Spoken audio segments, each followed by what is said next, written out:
TBC-IQ ni dia mengajarkan kita tentang untuk cara dan berfikir dan cara untuk kita study nantilah. So dia dah bagi nota ringkas supaya kita untuk kita mudah faham. TBC-IQ suruh kita banyak bertanya soalan yang dia tanya pada soalan dengan soalan.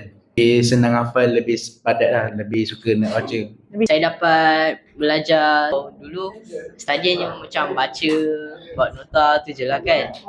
Sekarang ni kita belajar sekarang macam lebih senang lah. Lebih senang. Dengan lebih seronok lah. Program TBC-IQ ni bantu pelajar untuk berfikir secara cemerlang dan gemilang. Cemerlang dalam menjimatkan masa, buat nota simple tapi kita boleh ingat long term. TBC-IQ ni dia ada ajar jugalah. Dia ajarkan saya sesuatu. Dia ajarkan saya sebuah strategi untuk hidup. Ni saya dapat belajar yang pemikiran kita ni kena fikir lebih mendalam dan lebih di luar kotak. TBC-IQ ni dia ajar murid-murid cara membuat nota yang ringkas dan senang untuk faham. Kita bertanya.